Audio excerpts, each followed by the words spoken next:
آج ہم اس ویڈیو میں سیدہ فریہ بنت مالک رضی اللہ تعالی عنہ کے بارے میں معلومات حاصل کریں گے۔ آپ کے والد کا نام مالک بن سنان تھا جو انصار سے تعلق رکھتے تھے۔ مشہور صحابی ابو سعید خدری رضی اللہ تعالی عنہ کی بہن تھی۔ آپ کی والدہ کا نام انیسہ بنت خواجہ تھا۔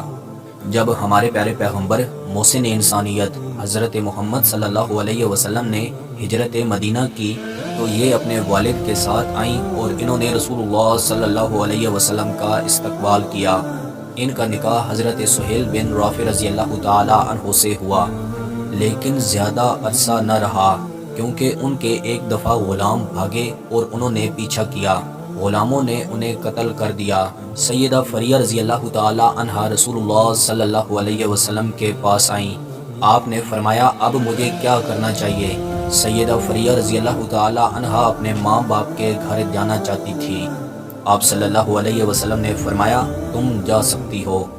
حضور صلی اللہ علیہ وسلم نے فوراً پھر بلایا اور فرمایا تم اپنے شوہر کے گھر میں رہو یہاں تک کہ عدت پوری ہو جائے۔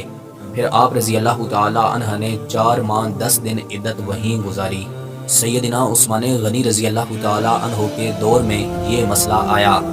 آپ رضی اللہ تعالی عنہ فرماتی ہیں انہوں نے مجھے بلایا اور مجھ سے پوچھا اور میں نے بتایا اور مسئلہ حل ہو گیا۔ غزوہ احد میں ان کے والد مالک بن سنان رضی اللہ تعالی عنہ شہید ہوئے۔ ان کی لائف پر ہم ایک الگ سے ویڈیو بنائیں گے۔ یہ ہمارے پیارے پیغمبر محسن انسانیت حضرت محمد صلی اللہ علیہ وسلم کی مجلس میں اکثر شریک ہوا کرتی تھیں۔ یہ بیت رضوان میں بھی شریک ہوئیں۔